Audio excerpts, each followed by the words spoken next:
I stood there in our sleek, modern kitchen, staring at the charred mess that used to be my passport. The acrid smell of burnt plastic stung my nose as the last wisps of smoke curled up from the marble island. The blue cover was now a blackened, shriveled husk, its edges crumbling like ash. My wife, Betrayal, sat just a few feet away, casually sipping her green smoothie, her manicured fingers scrolling through her phone as if she hadn't just set fire to my identity. She didn't even look up when she spoke, her voice dripping with that smug tone I'd grown to hate. "You don't need it," she said, smirking like it was some clever joke. "Stay home and take care of the kids. That's what poor husbands do. I'm going to relax." Relax. That's what she called it. She was jetting off to Santorini tomorrow with Noah, her lover. She thought I didn't know. She thought I was too dumb, too buried in my work, to notice the late-night texts, the girls' trips, the way she'd started dressing up for errands. But I knew. I'd known for months.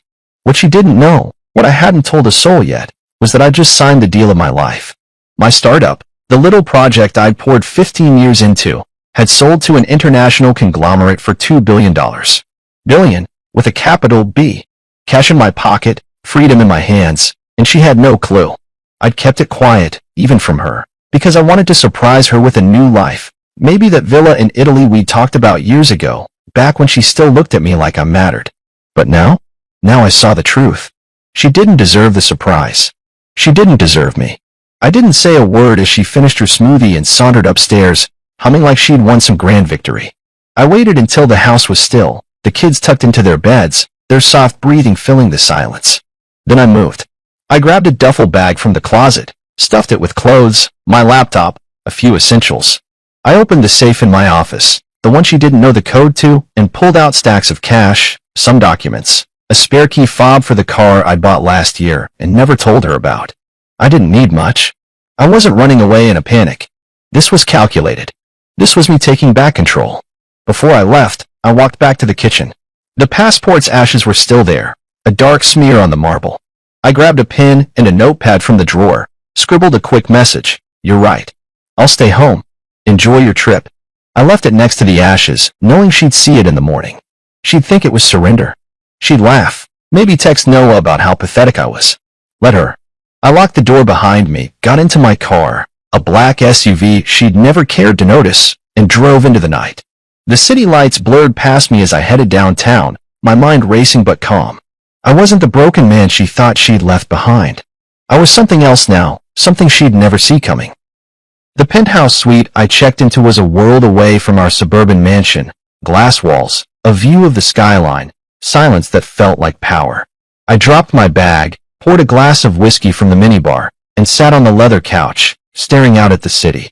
My phone buzzed. Betrayal? Probably, but I didn't check. Not yet. I needed this moment to breathe, to feel the weight of what I'd done. $2 billion. A burned passport. A wife who thought she'd outsmarted me.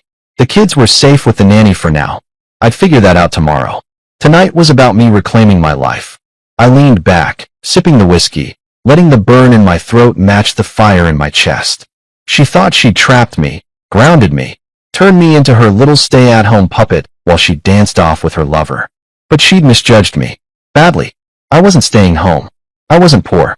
And I sure as hell wasn't done.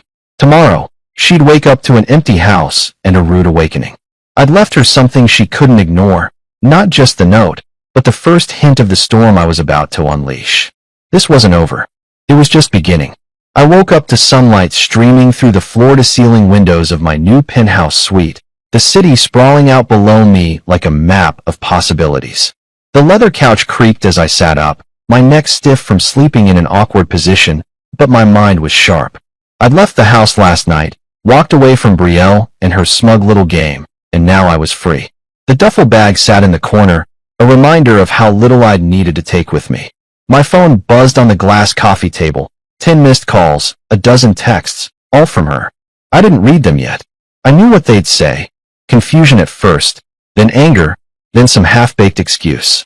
She'd woken up to an empty bed, a missing husband, and that note next to the ashes of my passport. Good. Let her stew. I showered, letting the hot water wash away the last traces of our old life, then dressed in a crisp shirt and jeans, clothes she'd never picked out for me. My first call was to Juno, my lawyer. She answered on the second ring. her voice calm and professional, like always. "You're up early," she said. "Everything okay?" I told her everything.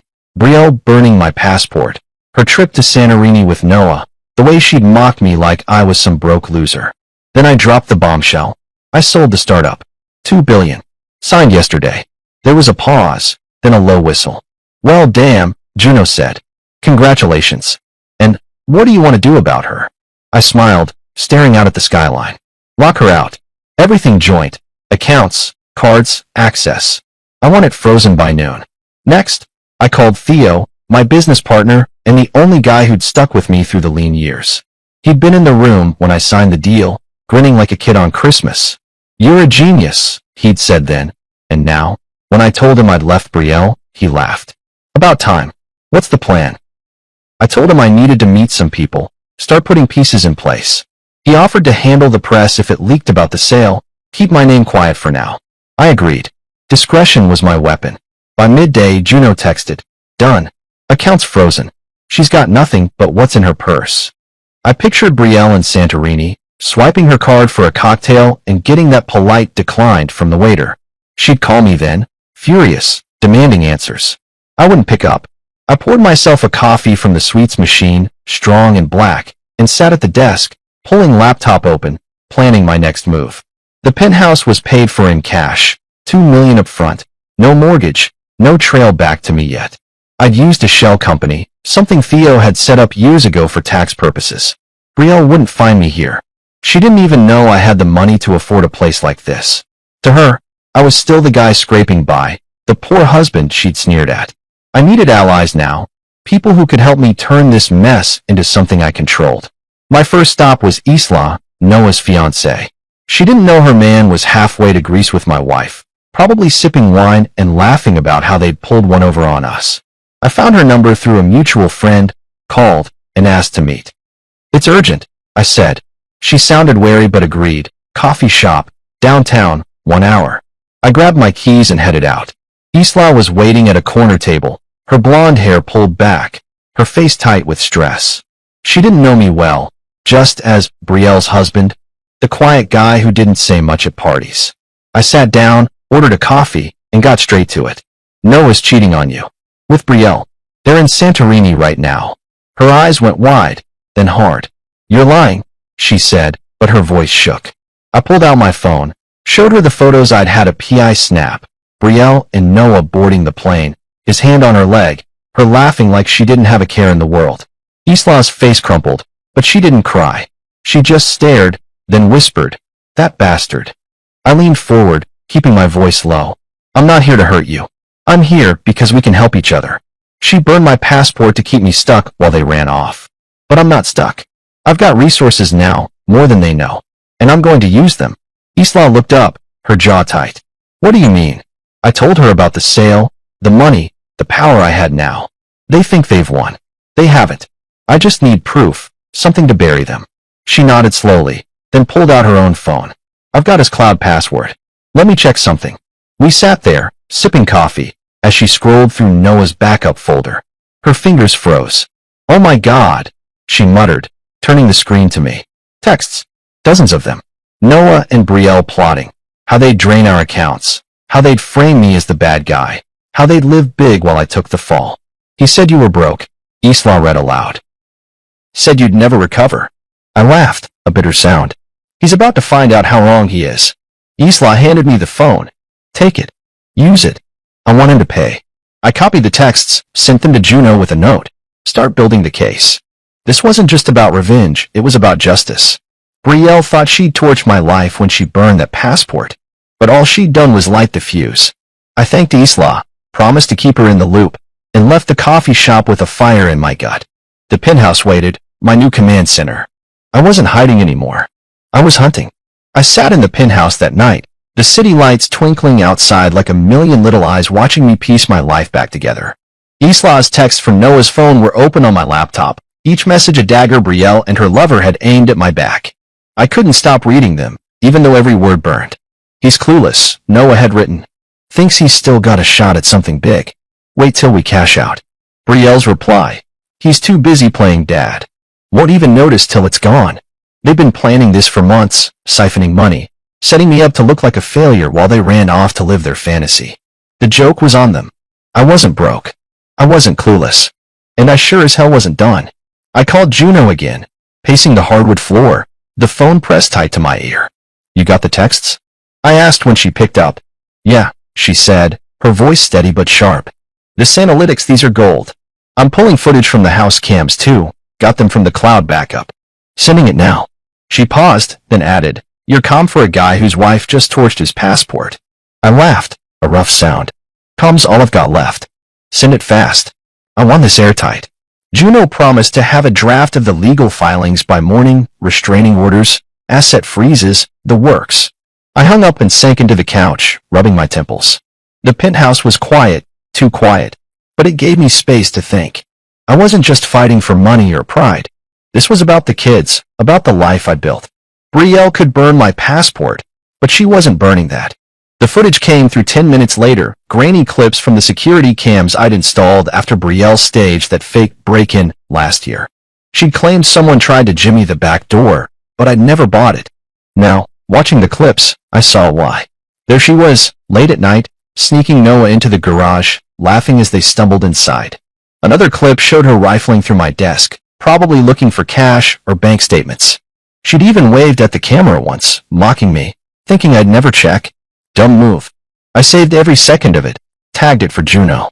This wasn't just evidence, it was ammunition. My phone buzzed again. Betrayal. Where are you? Card's not working. Call me. I smirked, imagining her stranded in Santorini, tapping her foot in those ridiculous heels, yelling at some poor hotel clerk. Noah was probably sweating too, now that Isla had tipped off his firm about his extended leave. I didn't reply. Let them squirm.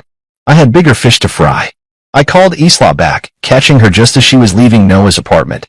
Found more, she said, her voice tight. Receipts. Plane tickets. Hotel bookings, all in his name, but paid with your card. My card. The joint one she'd linked to her phone for emergencies. I gritted my teeth. Send it over. You okay? She sighed. No, but I will be. He's not getting away with this. I liked her grit. She was collateral damage, like me, but she wasn't curling up to cry about it. She was fighting. The receipts hit my inbox, thousands spent on first-class tickets, a suite at some fancy Greek resort, dinners I'd never eaten. Every charge was a slap in the face, but it was also a gift. Proof. I forwarded it to Juno with a note, add theft to the list. My startup sale wasn't public yet. Theo was keeping it under wraps, but the money was already in my new accounts, offshore and untouchable. Betrayal thought she'd drained me dry. She hadn't even scratched the surface. I leaned back, staring at the ceiling. The penthouse smelled like new paint and leather, a clean slate. I thought about the kids 6 and 8, probably confused this morning when I wasn't there to make pancakes. The nanny had them covered, but I'd need to see them soon, explain things without poisoning them against their mom. That'd be tough. I didn't want them hating her, even if I did. They deserved better than our mess. My mind drifted to Noah. Smug bastard. I pulled up his firm's website, some mid-tier investment group. His bio bragged about integrity and client trust. Hypocrite. Isla said she'd emailed his boss screenshots of the texts, plus a heads up about his little vacation. By now, he was probably getting calls, scrambling to explain. I hoped he choked on it. The footage kept playing on my laptop, loop after loop of Betrayal and Noah in my house, my space, acting like they owned it. One clip showed her burning my passport, holding it over the stove with tongs, giggling as the flames caught. Bon voyage, loser, she'd said, dropping it on the counter. I froze the frame, saved it. That was Exhibit A, malicious intent, clear as day. Juno would eat it up. I stood, stretching, and walked to the window. The city hummed below, oblivious to my war. I wasn't just gathering evidence to protect myself. I was building a case to bury them. Theft, fraud, maybe even destruction of property. I didn't care about jail time for her. I just wanted her stripped bare, financially and socially. Noah too. Let them see what it's like to lose everything. Isla texted again. He's calling me. Not answering. You. I typed back. Radio silence. Stay strong. She sent a thumbs up. I liked her more every minute. She wasn't just a victim. She was a partner in this now, whether she knew it or not. I sat back down, pulling up a blank document. The real plan was taking shape, not just defense, but offense. I'd expose them, Not with loud accusations, but with quiet, undeniable facts. Alara, a journalist friend, owed me a favor from way back when I helped her source a tech story. She'd love this: suburban betrayal, money, sex, the whole soap opera. I shot her an email. Got a scoop. Off record for now. Coffee tomorrow. She'd bite. I could already see the headline. The clock ticked past midnight, but I wasn't tired. Adrenaline kept me sharp. Every text, every clip, every receipt was a brick in the wall I was building, one they'd never climb over. Brielle thought she'd burn me out of her life. She didn't know she'd just handed me the match. I sat at the desk in my penthouse, the laptop screen glowing with those damning texts and videos, but my mind wasn't on them anymore. It drifted back, way back, to the beginning, 12 years ago, when Brielle and I first met. I was just a scrappy coder then, hunched over a beat-up laptop in a garage that smelled like motor oil and stale coffee. She'd walked in with a friend, all bright eyes and easy smiles, wearing a sundress that caught the light. I'd been debugging code for 16 hours straight, my hair a mess, my shirt wrinkled, but she didn't care. "You look like you're building the future," she'd said, leaning against the workbench. I laughed, shy and awkward, and told her it was just a dumb app idea. She stayed anyway, asking questions, listening like she actually cared. That was the Brielle I fell for, the one who saw something in me when I was nothing. Now, staring out at the city lights, I wondered where that girl went. Back then, I was all ambition, working late nights, scraping by on ramen and hope. She liked it at first, called me her dreamer, said she'd be there when I made it big. We got married 2 years later, a small ceremony in her parents' backyard, me in a borrowed suit, her glowing in white. I promised her the world, and I meant it. But as my startup grew, so did her expectations. The app turned into a platform, the platform into a company, and suddenly I wasn't just a dreamer. I was a machine she wanted to tune. She started picking my clothes, telling me my old jeans were embarrassing now that I had investors to impress. My buddies from college? Too scruffy, she'd say, steering me toward her polished friends instead. Even my family got the cold shoulder. She'd make excuses to skip dinners with my mom, my brother Kai, saying they didn't fit her vibe. I let it happen. That's the part that stings now. I was so focused on building something real, something that'd last, that I didn't see her reshaping me into her accessory. The late nights at the office weren't just about work. They were my escape from her constant nudges, her little digs about how I wasn't fun anymore. She wanted luxury, status, the Instagram life, while I was still the guy who'd rather fix a bug than sip champagne at some gala. Over time, I became this curated version of myself, clean-shaven, buttoned up, quiet at her parties because she'd trained me to be. I thought it was compromise. It wasn't. It was control. The passport burning? That was her final move, her way of saying I didn't matter anymore. "Stay home," she'd smirked, like I was some lapdog she could chain up while she ran off with Noah. She didn't just want me out of the picture, she wanted me small, powerless, a footnote in her shiny new story. I poured a glass of water from the penthouse sink, gulping it down as the memory hit me harder. 12 years, 2 kids, a life I'd built brick by brick, and she'd lit a match to it like it was trash. But she didn't know the half of it. She didn't know I'd sold the company, that I'd turned that garage dream into $2 billion. To her, I was still the broke coder, the poor husband she could mock. She'd married a lie, but not the one she thought. I walked to the window, pressing my hand against the cool glass. The city buzzed below, alive and indifferent. I thought about the early days, how we'd stay up late dreaming about trips we couldn't afford, like that villa in Florence I'd sketched out on a napkin once. She laughed, said we'd go someday when I made it. I made it, all right. And now I was here, alone in a penthouse, while she was sipping wine in Santorini with a guy who thought he'd won her. The irony twisted in my gut. I'd spent years building something for us, for the kids, and she'd traded it for a fling and a tan. My phone buzzed, another text from her. "This isn't funny. Where's the money?" I didn't answer. She'd figure it out soon enough, when the cards kept declining, when Noah's promises fell flat. I wasn't the guy she'd married anymore, not the naive dreamer she could mold. I was something else now, something she'd underestimated. The footage from the house cams, the text from Isla, the receipts, they were all pieces of the puzzle, but this wasn't just about evidence. It was about me remembering who I was before her. I thought about the kids again, how she'd dressed them up like little dolls for her social media, How she'd roll her eyes when I took them to the park instead of some cute brunch spot. She'd turned our family into her backdrop, and I'd let her. No more. I'd get them back, give them a life that wasn't about likes or filters. I'd show them the world, Florence, maybe, like I'd promised myself years ago. Brielle could keep her Santorini. I'd take the real stuff. I sat back down, running a hand through my hair. The penthouse felt too big, too empty, but it was mine. No trace of her here. No perfume, no demands, no smirks. Just me and the truth. She'd burned my passport to keep me grounded, to clip my wings while she flew off. But I wasn't the backup plan she thought I was. I was the main event, the guy who'd built an empire while she was busy posing. She'd mocked my work, my friends, my roots, thinking she'd outgrown me. Now I'd remind her, the man she burned wasn't her stepping stone. He was the whole damn mountain. I closed the laptop, the screen going dark. Tomorrow, I'd meet Alara, start laying the groundwork to expose this mess. But tonight, I just sat there, letting the past settle around me like dust. 12 years with a woman who'd never really known me. 12 years of bending, shrinking, trying to fit her frame. That was over. The lie she married was dead. The real me? He was just getting started. I woke up to the soft hum of the penthouse air conditioning, the city still asleep outside my windows. My phone was silent. No buzzing, no texts from Brielle, just a quiet that felt like victory. I'd gone dark last night, turned off notifications, let her stew in the mess she'd made. She was in Santorini by now, probably waking up to declined cards and a boyfriend who couldn't cover the tab. I pictured her tapping her foot, flipping her hair, demanding answers from a hotel clerk who didn't care. Good. Let her feel it.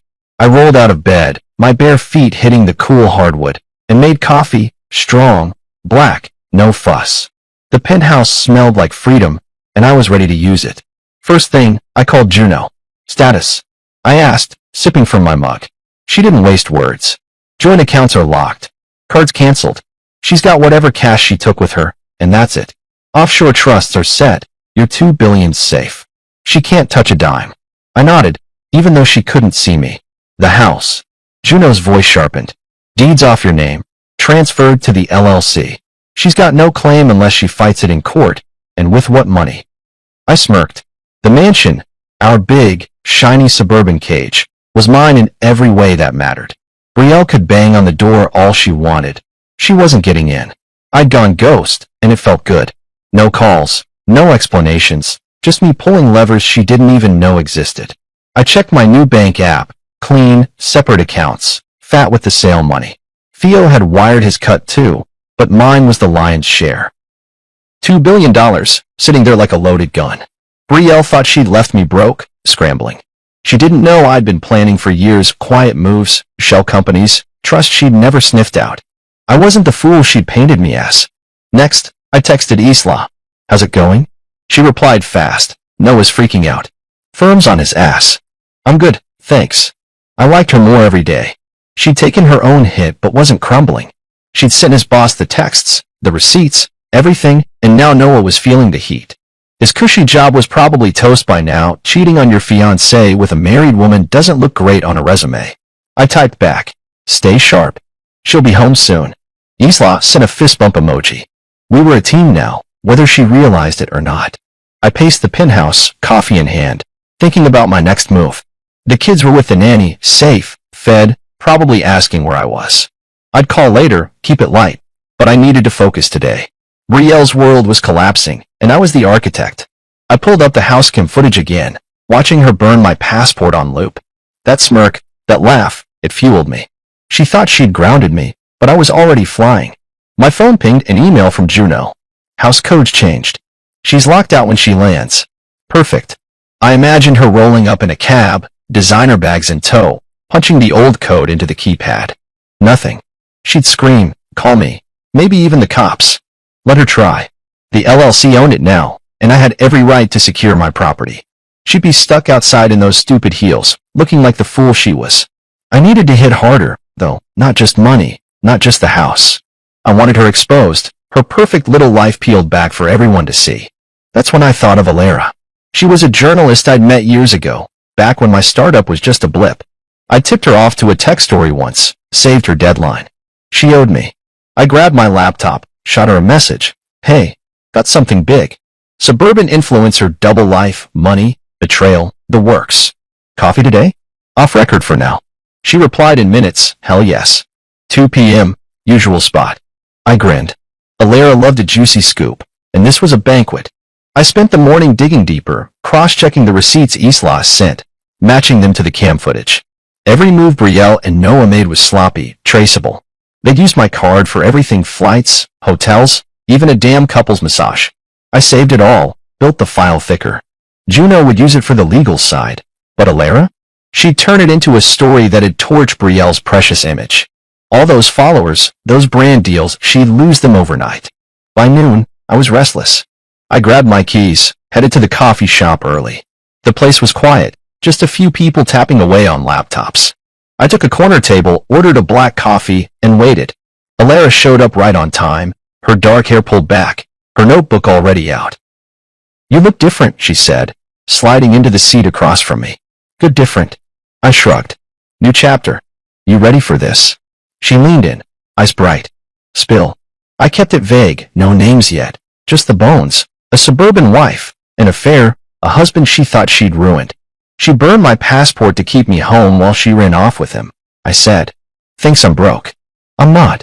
Alara's pen flew across the page. And the twist. I leaned back, sipping my coffee.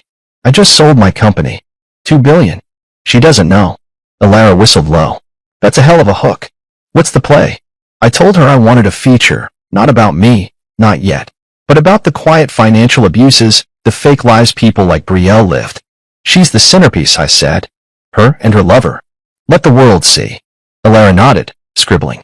I can run it anonymous for now, sources say, that vibe. When you're ready, we name names. I agreed. Timing was everything. Betrayal would be back soon, and I wanted this prime to drop when she least expected it. We hashed out details, how she'd frame it, what I'd send her next. By the time I left, the plan was solid. Back at the penthouse, I checked my phone. Betrayal again. This is insane. Answer me. I didn't. Ghost protocol was in full effect. She'd land tomorrow, find the house locked, the money gone, Noah's life imploding. I'd be here, silent, untouchable, pulling strings. She'd burned my passport to trap me. I'd burned her world to set myself free. I stood by the penthouse window, coffee in hand, watching the city wake up below me. It was 3 days since Betrayal had left for Santorini, and today she'd land back home, right into the trap I'd set. My phone had been quiet all morning, no texts, no calls, just the calm before the storm. Juno had confirmed everything. The house codes were changed, the accounts frozen, the LLC in place. Betrayal was walking into a brick wall, and I wasn't there to soften the blow. I didn't feel guilty, not after the passport, not after the texts, not after seeing her laugh with Noah on those cams. She'd made her bed. Now she could sleep in it. I checked the flight tracker on my laptop. Her plane was due in at noon. I pictured her strutting through the airport, designer sunglasses on, expecting to come home to her perfect life. Instead, she'd find a locked door and a bank account that didn't answer her prayers. Noah was probably with her, sweating through his excuses, his own world crumbling after Isla's moves. I smirked, sipping my coffee. They deserved each other, two liars scrambling in the wreckage. I wasn't at the house, of course. I'd been watching the cams remotely, the app open on my phone. The nanny had taken the kids to her place last night. My instructions, no questions asked. I'd call them later, tell them I was on a work trip, keep it simple. They didn't need to see this part. The footage from this morning showed an empty driveway, the mansion sitting there like a ghost town. I waited, knowing she'd show up soon, knowing the cameras would catch it all. Around 1 p.m., my phone pinged, a motion alert from the front door cam. There she was. Betrayal, rolling up in a cab, her hair a little messy, her face tight with irritation. She dragged her suitcase to the keypad, punched in the old code. Nothing. She tried again, harder, then slammed her fist on the door. I turned up the volume, heard her yell, "What the hell?" She pulled out her phone, probably calling me, but I'd blocked her number last night. No point in listening to her scream. She paced the porch, her heels clicking, then tried the back door. Locked. She kicked it, swore loud enough for the mic to pick up, and sat on the steps, head in her hands. I leaned back on the couch, watching her unravel. She looked smaller out there, less like the queen she played online and more like a kid who'd lost her toy. Her suitcase sat beside her, a a bright pink monstrosity stuffed with clothes she couldn't afford anymore. I didn't feel bad. She'd burned my passport, mocked me, run off with Noah thinking she'd won. This was her wake-up call, cold, hard, and overdue. My phone buzzed. Juno. She's at the house, she said. Cops might get called if she keeps banging around. You good with that? I nodded to myself. Yeah, let her try. It's my property now. She's got no leg to stand on. Juno chuckled. She's gonna hate you for this. I shrugged, even though she couldn't see. She hated me anyway. This just makes it official.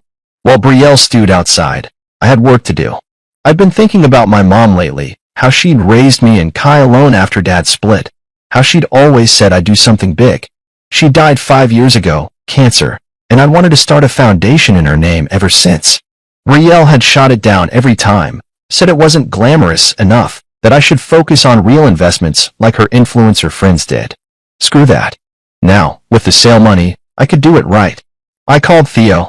Hey, you still got that nonprofit guy's number? He did. Sending it now. What's this about? I told him Mom's foundation, education grants, tech for kids like I'd been. He got quiet, then said, she'd love that, man. I'm in, whatever you need. I spent the afternoon on the phone with the nonprofit guy, a sharp dude named Marcus. We hashed out a plan, $5 million to start, scholarships, coding camps, all in Mom's name. It felt good, like I was building something that mattered, not just for me but for her. Betrayal never got that, legacy over likes. By the time I hung up, the papers were in motion. I'd sign tomorrow. Back on the cams, Betrayal was gone. The cab must have come back. She'd probably checked into a hotel, burning through whatever cash she had left. I didn't care where she went, as long as it wasn't my problem. I poured a whiskey, sat down, and wrote her a letter. Not an email, not a text, old school, pen on paper. I kept it short. You burned my passport to take a man on my dream trip. So I burned the illusion you called a marriage. I won't stop you from chasing fantasies. But you'll do it without me, and without the empire I built. I sealed it, addressed it to the house. The mail guy would drop it tomorrow. She'd find it eventually, whenever she figured out how to get back in. I leaned back, sipping the whiskey, letting the burn settle in my chest. The penthouse was quiet, but it didn't feel empty anymore. It felt like mine. The kids would be okay. I'd see them soon, take them somewhere fun, away from this mess. Betrayal? She'd landed back in reality, and it wasn't the soft landing she'd expected. The cams had caught her meltdown, another piece for Juno's file, but I didn't need to watch it again. I'd seen enough. The clock hit 8 p.m. I stood, stretched, and walked to the window. The city glowed, alive and moving, while Betrayal's world shrank. She'd thought she could burn me out of her life, leave me stuck while she danced off with Noah. But I wasn't stuck. I was free, freer than I'd been in years. The foundation was my start, a piece of something real. She'd get the letter, read the words, and no, this wasn't her game anymore. It was mine, and I was just warming up. I woke up to the sound of rain tapping against the penthouse windows, a steady drum that matched the rhythm of my thoughts. It was day 4 since Betrayal's world started cracking, and I could feel the shift in the air, like the storm outside was washing away the last of her illusions. I made coffee, the machine hissing as I checked my phone. No calls from her, not since I'd blocked her, but the internet was buzzing.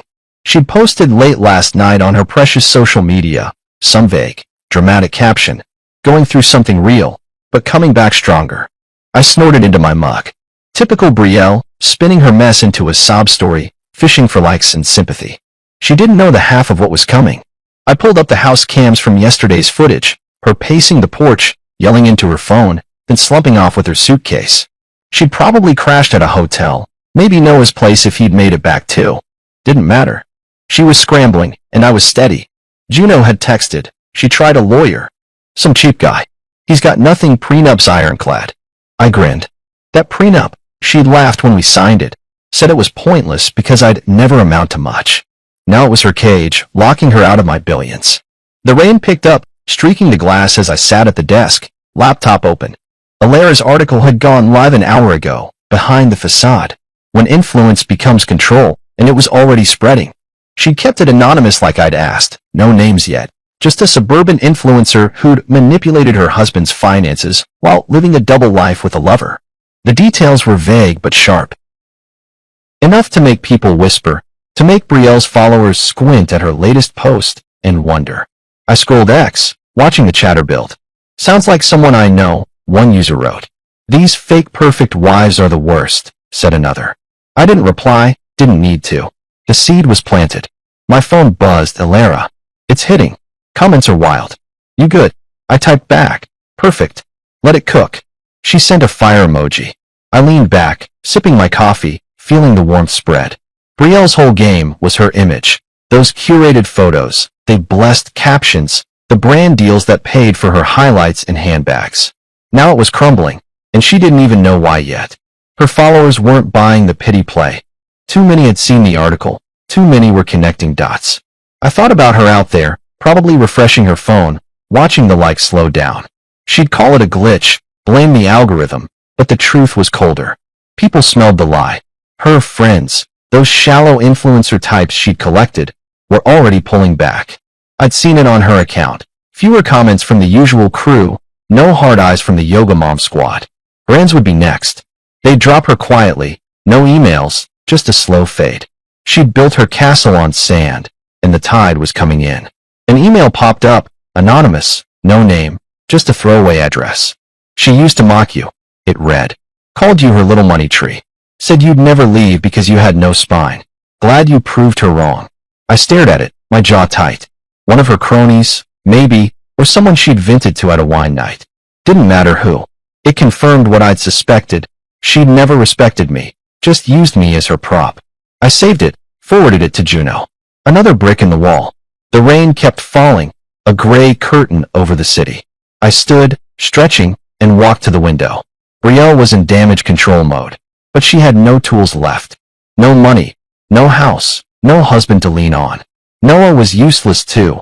Isla had gutted his career, and he'd be lucky to keep a job flipping burgers. I pictured them holed up somewhere, arguing over whose fault it was, their grand plan in ashes. She'd burned my passport to keep me down, but all she'd done was light her own fuse. I checked the cams again. Nothing new, just the empty house, rain pooling in the driveway. She hadn't come back yet, probably licking her wounds somewhere. I didn't care. My focus was shifting, less on her, more on me. The foundation papers were ready. I'd sign them tomorrow with Marcus. $5 million to start, a real legacy, not some filtered photo. Op mom would have loved it. Brielle never did.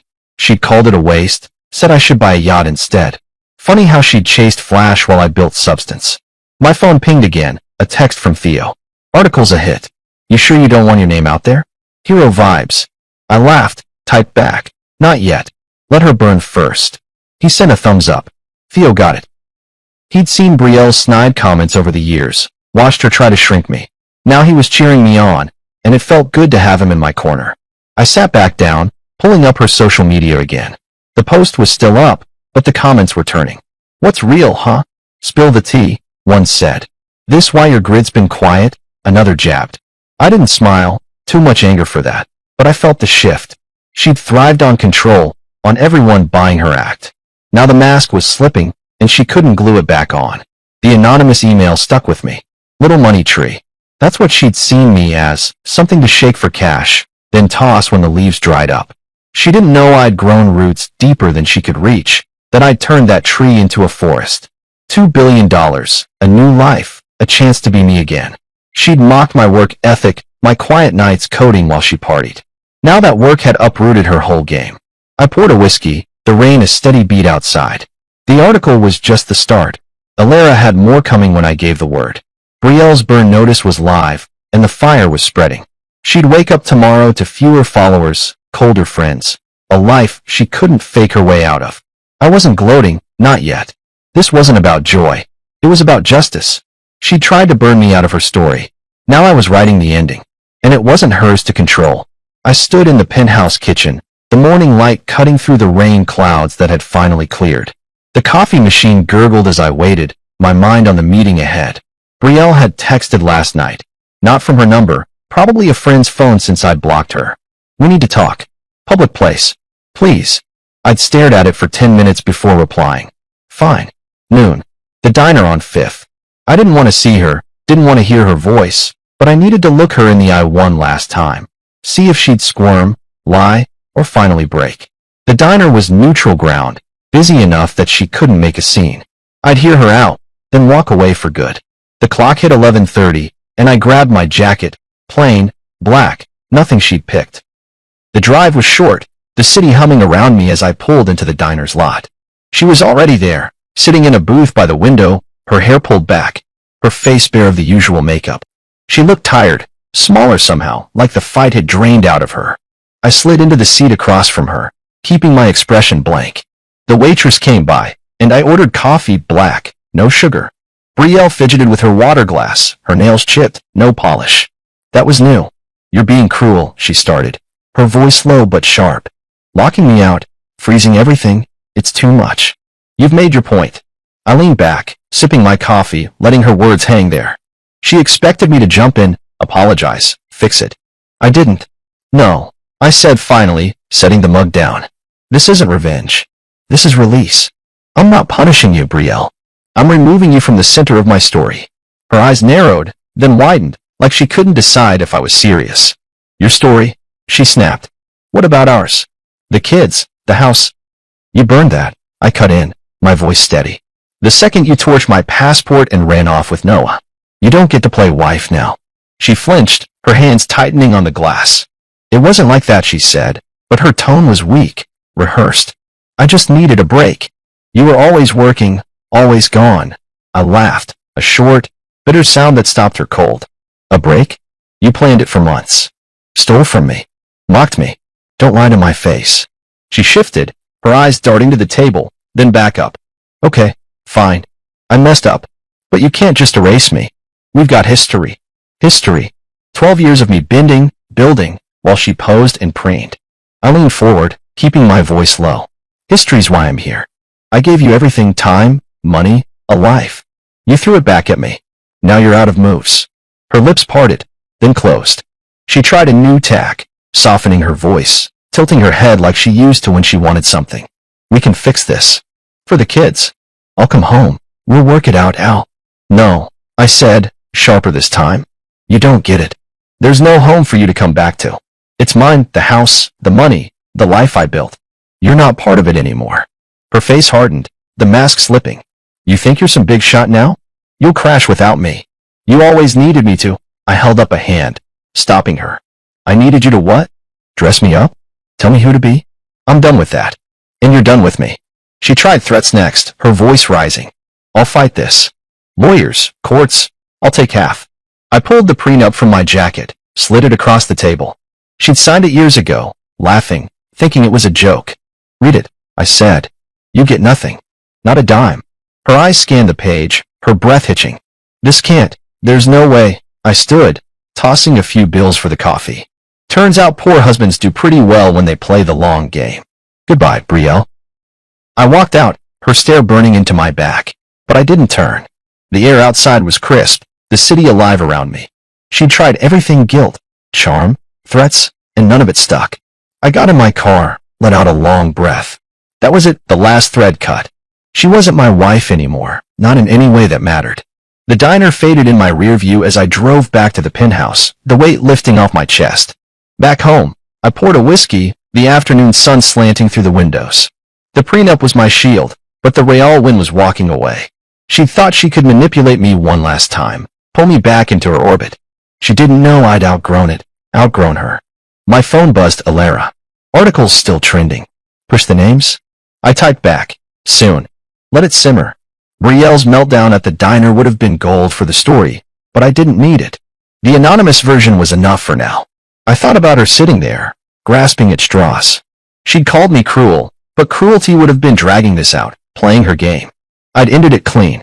The kids were next. I'd see them tomorrow, take them for ice cream, start rebuilding what she'd cracked. They didn't need her drama, just me being there. I'd figure out custody with Juno, keep it smooth. The whiskey burned going down, a good burn. I wasn't the man she'd married, the quiet coder she could shape. I was me again, raw and real, with $2 billion and a life she couldn't touch. She'd unmasked herself today, shown the desperation behind the polish. I'd unmasked her too, stripped her of the power she'd held over me. The match was over. I'd won. And I wasn't looking back. I woke up to sunlight spilling across the penthouse floor, the city stretching out beyond the glass like a promise I could finally keep. Brielle was gone, not just from the house, but from my head, her voice fading after yesterday's diner showdown. I cut the last tie, left her grasping at air, and now the day was mine. Coffee brewed in the kitchen, the rich smell filling the space as I pulled on a plain t-shirt and jeans, clothes I liked, not one she'd approved. My phone buzzed. Marcus, the non-profit guy. Papers ready. Meet at 10. I typed back. See you there. Today was about building, not breaking. I drove to his office downtown, the streets busy with morning traffic. The foundation was real now, Mom's name on it. $5 million to start, a chance to give kids like I'd been a shot at something big. Marcus greeted me with a handshake, his desk piled with forms. This is solid, he said, sliding the papers over. Scholarships, coding camps, mentorships, starts next quarter. I signed, my pen scratching across the page, feeling her with me, Mom, who'd worked double shifts to buy me that first clunky computer. Betrayal had called this a waste. She was wrong. This was legacy. Back in the car, I called the nanny. Bring the kids to the park at noon, I said. I'll meet you there. She agreed, no questions. I hadn't seen them since I'd left, and the ache hit hard, my son's goofy grin, my daughter's quiet questions. I'd kept it light on the phone, said I was working, but they deserved more. The park was neutral, open, a place to start fresh. I stopped for ice cream on the way, chocolate for him, strawberry for her, guessing their favorites like I hadn't been gone. They ran to me when I got there, small arms wrapping around my legs. Daddy, my son yelled, his face smeared with dirt already. My daughter hugged quieter, her eyes searching mine. Where were you? She asked. I crouched down, handed them the cones. Work stuff, kiddo. But I'm here now. How's it been? They chattered, school, the nanny's pancakes, a lizard they'd seen. I listened, really listened, no phone in my hand, no Betrayal nagging in the background. We sat on a bench, the sun warm, and I told them we'd take a trip soon. Where? My son asked, ice cream dripping. Florence, I said. Italy. Cool buildings, good food. They grinned, no clue it was my dream too, one Betrayal had mocked. The nanny watched from a distance, giving us space. I'd sort custody later, Juno was on it. But for now, this was enough. They didn't ask about their mom, and I didn't bring her up. She'd call them eventually, spin her story, but I wouldn't poison them against her. They'd see the truth someday. We played tag, me chasing them through the grass, laughing like I hadn't in years. My lungs burned, but it felt good, alive, free. Later, I dropped them back with the nanny and drove to the university. I'd guest lectured there before, back when the startup was small. The dean had emailed last week, asking me to come again. I walked into the lecture hall, kids in hoodies staring up, some half asleep. I'm not here to bore you, I started, leaning on the podium. I'm here to tell you what I wish I'd known. I talked code, grit, how I'd built something from a garage. They perked up when I mentioned the sale, $2 billion, a number that made their eyes widen. Money's nice, I said, but it's what you do with it that counts. I told them about the foundation, saw a few nod. One kid asked, what's the catch? I grinned. No catch. Just work hard and don't let anyone tell you you're small. Driving back, I called Kai, my brother. We drifted, Betrayal's doing, mostly, saying he was too rough for her crowd. Hey, man, I said when he picked up. Been too long. He laughed, deep and warm. No kidding. You okay? Heard some crap about Betrayal. I told him short version, no drama. Damn, he said. You're a badass now. Trip soon? Me. You, the kids. I smiled. Florence. You're in. He hooped. Hell yeah. Next was Silas, my best friend from college. Betrayal had hated him, called him a slacker because he didn't dress the part. Yo, he answered, voice sleepy. You alive? I laughed. More than ever. Florence, me and Kai. You. He groaned, then chuckled. Twist my arm. I'm there. We'd rebuild, me, Kai, Silas, the kids. No filters, no fakes. Back at the penthouse, I sat at the desk, laptop open. The platform I'd been coding secret, personal, needed finishing. I called it Vero, truth, authenticity, a space for real voices, not posed perfection. Betrayal's world was likes and lies. This was the opposite. I typed, lines flowing, the old coder in me waking up. Hours passed, the sun dipping low, and I leaned back, satisfied. It wasn't done, but it was alive. I poured a whiskey, stepped onto the balcony. Florence waited, my trip, my way, no approval needed. The kids' laughter echoed in my head, Kai's voice, Silas's grin. The foundation was rolling, the lecture had landed, Vera was breathing. Betrayal was out there somewhere, scrambling, but she didn't own me anymore.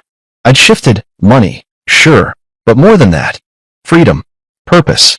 Me again, not her version. The city glowed below, a canvas I could paint on now. 2 billion open doors, but this family, work, truth was the key. I sipped the whiskey, the breeze cool on my face. Legacy mode wasn't about winning against her. It was about building beyond her. And I was just getting started. I stood on the stage in Lisbon, the tech conference buzzing around me, a sea of faces staring up from the crowd.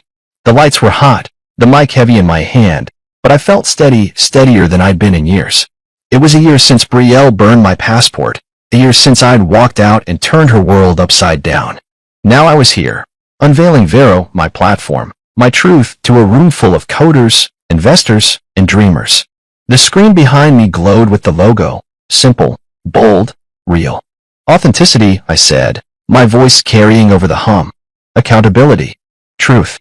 That's what this is about. The crowd leaned in, phones up, recording. I wasn't nervous. This was me, raw and ready. I'd spent months coding Vero, nights on the penthouse balcony with my laptop, the city lights my only company. It wasn't just an app. It was a middle finger to the fake lives Betrayal thrived on, a space where people could build without posing. I walked them through it, open source roots, encrypted chats, no algorithms pushing lies. We've got enough filters, I said. This strips them away. They clapped, a ripple at first, then a wave.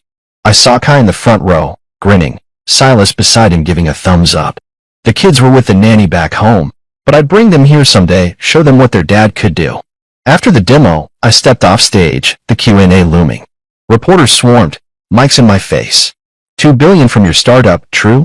One asked. I nodded. Yeah, sold it last year. Another jumped in. Rumors say your wife betrayed you. That why you built this? I paused, the question hanging there. Betrayal's shadow still followed me, even here. I smiled, kept it light. She gave me clarity. That's worth more than anything she took. They scribbled, nodded, moved on. I didn't name her, not yet. Alara's article had done its job, and Betrayal's name was mud online anyway. I didn't need to twist the knife. The crowd thinned, and I grabbed a water, my throat dry from talking. Kai slapped my back.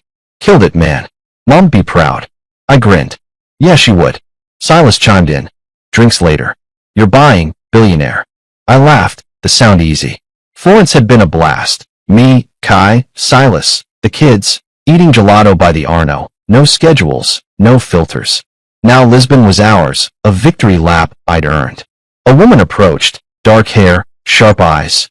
Not a reporter, something else. Great talk, she said, her voice warm but direct. I'm Noah. Artist, entrepreneur. Vero's got legs, real ones. I liked her already. No fluff, no games. Thanks, I said. What's your angle? She smiled, a spark there. Building something too. Smaller scale, but same vibe, truth over trash. We talked. Her project, mine, the mess of tech these days. She didn't ask about money, didn't fish for status. Just ideas, straight up. Rebuilding's hard, I said, testing her. She nodded. So am I. I grinned. Me too. We swapped numbers, nothing forced, just a thread to pull later. She walked off, and I watched her go, feeling something shift. Not love, not yet, just possibility. Betrayal had been flash and control. Noah felt like fire and grit. I didn't need a partner, but I wasn't closed off either. The right side of history wasn't about being alone. It was about being real. Back at the hotel, I sat on the balcony, Lisbon's lights sprawling below. The conference buzzed online, Vero trending, my name tied to it. Visionary, they called me. Comeback king. I didn't care about the labels. The sale, the money, it was fuel, not the fire. The fire was this, the foundation thriving, kids in coding camps because of mom's name, my own kids laughing again, asking about Italy, Kai and Silas back in my life, Vero breathing, growing. Betrayal? She was a footnote now, divorce final, her accounts dry, her followers gone. She tried to come back post months ago, got ratioed to hell. I didn't check anymore. I thought about that night, the passport in ashes, her smirk, my quiet exit. She'd thought she'd won, thought I'd stay small. But I'd burned bigger, burned the lies she'd built around me, the cage she'd locked me in. 2 billion open doors, but walking out saved me. I'd rebuilt, not for revenge, but for me. The kids had a dad again, not a prop. I had brothers, Kai, Silas, not her fake friends. And now, maybe, Noah, a spark, not a script. My phone buzzed. Theo. Launch is a hit. Investors calling. You're back, man. I typed. Never left. Just found the right side. He sent a fist bump.